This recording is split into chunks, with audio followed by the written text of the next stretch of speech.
And how I know, my GDs was up there. They got on him, questioned him about it, and bro, that ain't got nothing. I ain't known that. Ooh, that was just music. But he was dissing though. To get it back in blood or whatever. Yeah, he was dissing all of that songs, so I ain't gonna say it ain't that. It was that. He was. Ain't that the song my POS me how I get out telling how it's duck? Yeah, that was disrespectful as fuck. I didn't like that. Popularity and reputation would keep him safe once he entered federal prison. Instead, that attention only made him stand out more. After an early incident linked to perceived disrespect toward a group connected to a song appearance, he chose to stay silent while serving his time. But once he returned home and a few months passed, he finally addressed the situation through a leaked track, one that immediately sparked serious discussion across the hip-hop world. What truly happened during his time at USP Victorville turned out to be far more serious and complicated than most people expected, and now the full story is starting to come out. What's up, everyone? Today, we're breaking down a real situation that goes beyond music and internet talk. This isn't simple celebrity drama. It's about how long-standing Chicago affiliations can follow someone even into the federal system, and how being connected to the wrong song or artist can completely change your experience behind those walls. Before we go any further, let's be honest. For months, there were rumors online claiming that Pooh Shiesty faced serious pressure while incarcerated. Many people brushed it off as gossip or exaggeration, assuming it was just social media noise.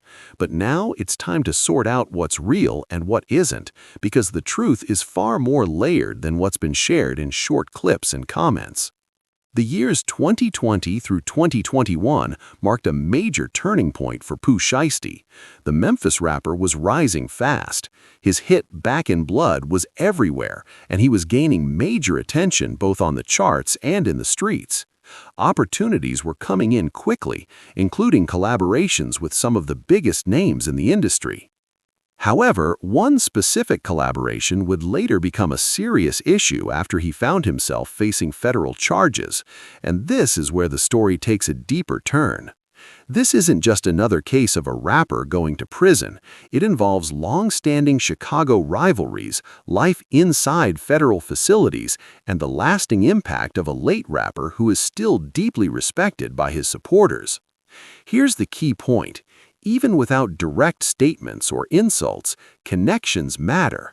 In certain environments, simply being associated with the wrong project can carry serious consequences. Lil Durk released a song titled "Should've Ducked" and featured Pooh Shiesty on the track.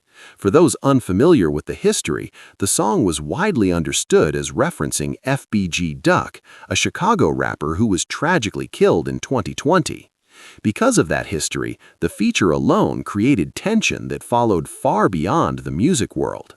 Chicago rapper who was gunned down here on one of Chicago's ritziest streets. They say 2 other people were also shot when 4 gunmen, witnesses say, jumped out of cars and fired from just a few feet away. The situation quickly became complicated. Duck was killed in the middle of the day in Chicago's Gold Coast, one of the city's most expensive and well-known areas. The incident shocked the entire Chicago drill music scene and left a lasting impact. When Shoulda Ducked was released, many listeners felt the song crossed a line. The lyrics were widely viewed as openly disrespectful, appearing to make light of Duck's passing. Even the title itself seemed like a wordplay tied to his name, which made the reaction even stronger. For many people close to the situation, it felt unnecessary and deeply hurtful. Now, it's important to point out that Pooh Shiesty's verse on the track didn't directly mention Duck at all. He stayed in his usual style, speaking broadly about his life and success.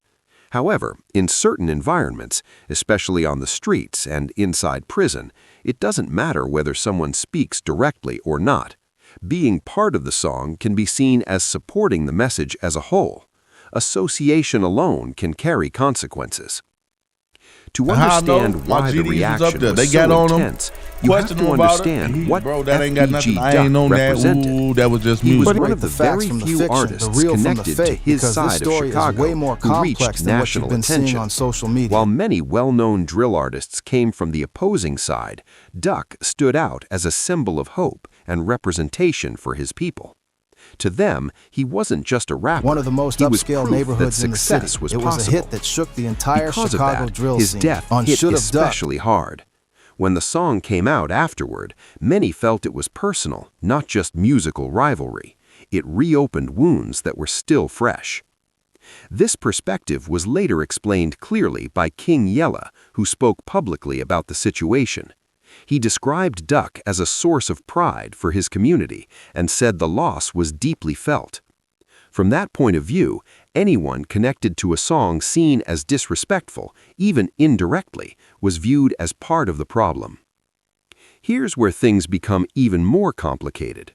Pooh Shiesty is from Memphis, not Chicago.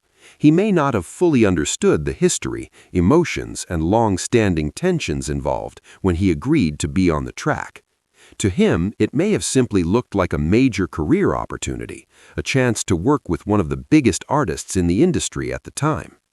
As King Yella put it, fame can cloud judgment. For a young artist who was just breaking through, a feature from Lil Durk would be hard for anyone to turn down. Most people in that position would say yes, without thinking about what might come later. The problem is, music doesn't stay in the studio.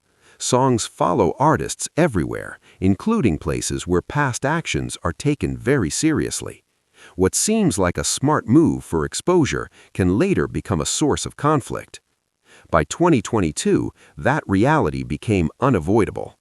Pooh Shiesty was sentenced in a federal case connected to an incident in Florida and received a 5-year sentence, setting the stage for everything that would follow. And it lands a rapper in jail. 7 Sheldon Fox with the exclusive.